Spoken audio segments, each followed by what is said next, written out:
Good day, everyone. Good day, class. This is TechiJeck, and welcome to Empowerment Technology video tutorial.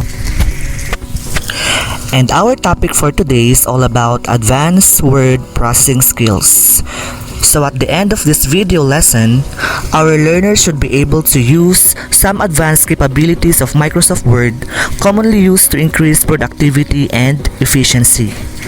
Effectively use these features to help improve the productivity of an organization through maximizing the potential of Microsoft Word, and create form letters or documents for distribution to various recipients.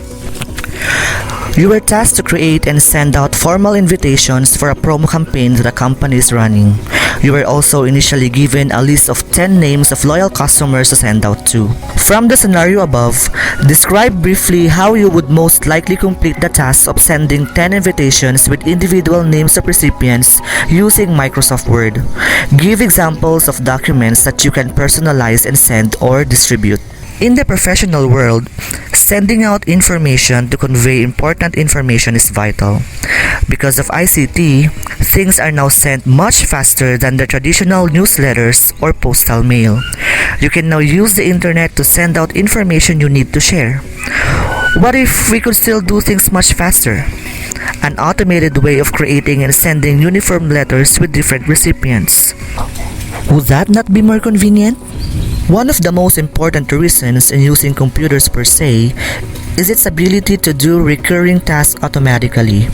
In this particular part of our lesson, we will learn one of the most powerful and commonly used features of Microsoft Word, which is called mail merge. As the name suggests, this feature allows you to create documents and combine or merge them with another document or data file. It is commonly used when sending out advertising materials to various recipients. The simplest solution for the scenario that was mentioned earlier is to create a document or just copy and paste it several times, then just replace the details depending on whom you send it to. But what if you have hundreds or thousands of recipients? Would that not take too much hours? What if you have a small database of information where you can automatically generate those letters? Mail merging basically requires two components: the document that contains the message, and the document or file that generally contains the list of names and addresses, as in our scenario. When these two documents are combined or merged during mail merging, feed your printer with enough paper until all mailers are printed out. Each document includes the individual names and addresses you need to send it to. The sample letter showing on the screen is what we call a form document, the first component of our mail merge document. It is generally the document that contains the main body of the message we want to convey or send. The main body of the message is the part of the form document that remains the same no matter whom you send it to from among your list. Also included in the form document is what we call placeholders, or referred to as data fields or merge fields. This marks the position on your form document where individual data or information will be inserted. From our sample document, the placeholders are denoted or marked by the text with a double-headed arrows on each side and with a gray background. The second component of our mail merge document is the list or data file.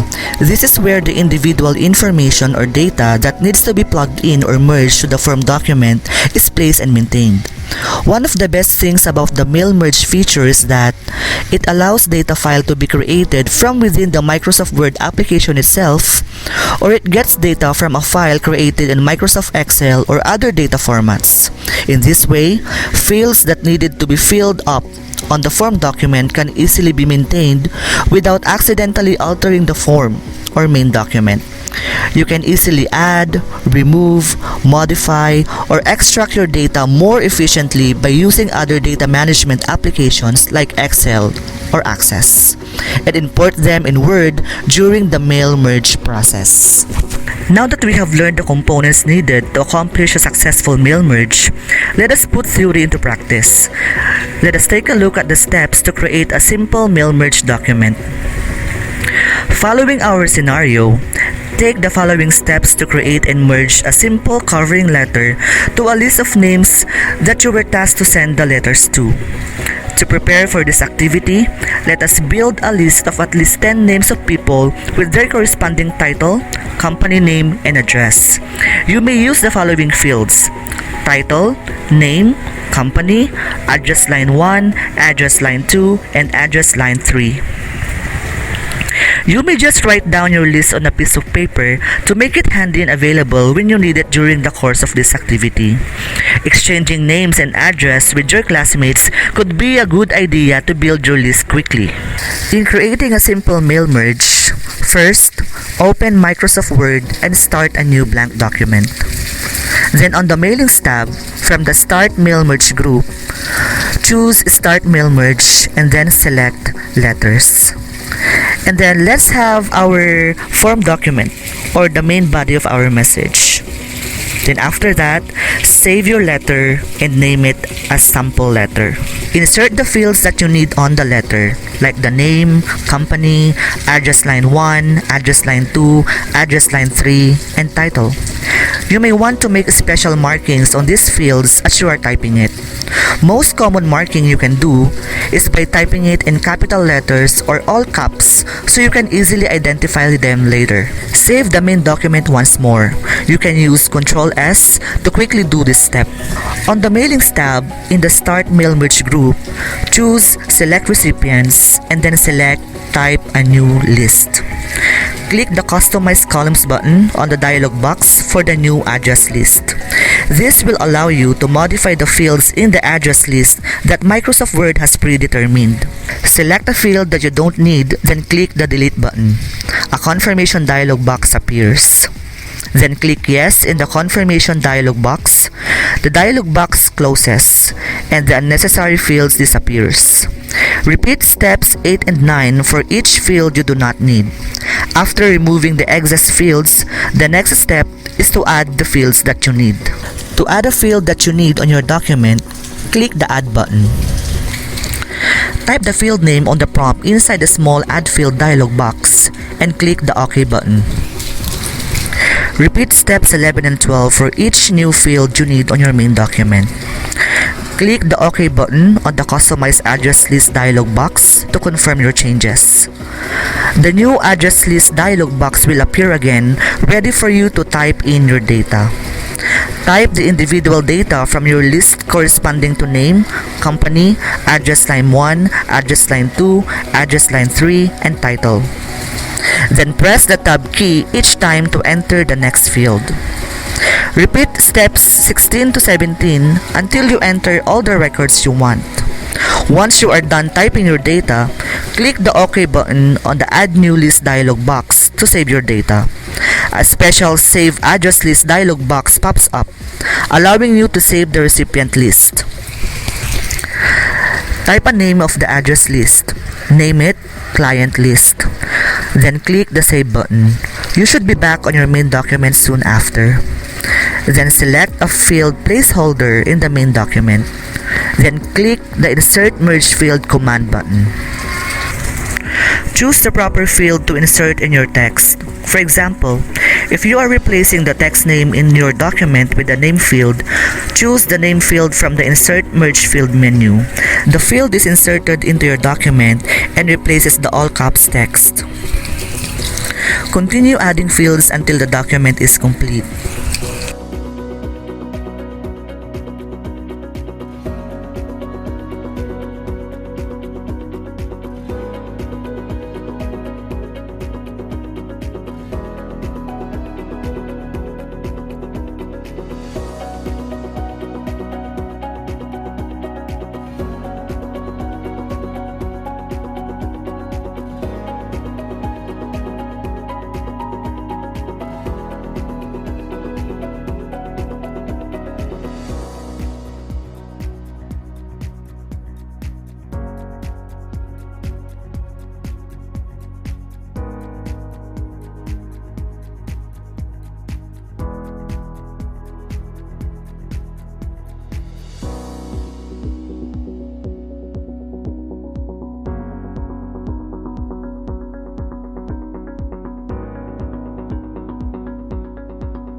Save the main document.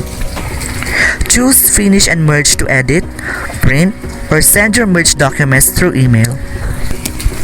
Or, you may want to choose Preview Results to check your work before you send it.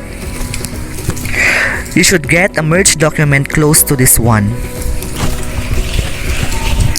If you decide to print the document, the Merge to Printer dialog box appears, from which you can choose records to print. Choose All to print your entire document.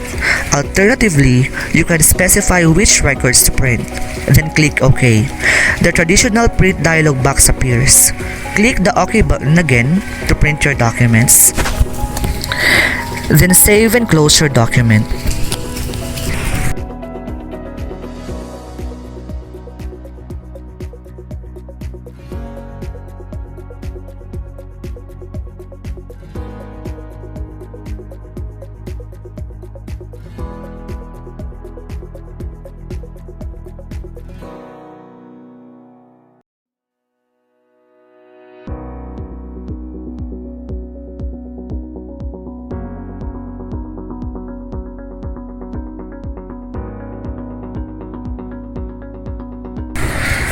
Now, let us expand your list from 10 to 20.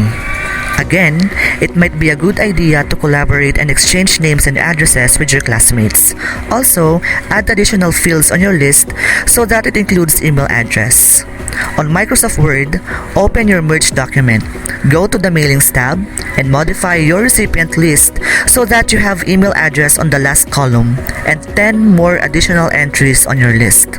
Examine as well how you can quickly add an address block and a greeting line through the ribbon. And you will be graded in this activity based on the rubrics that will be showing on your screen. Now, it's your time to shine.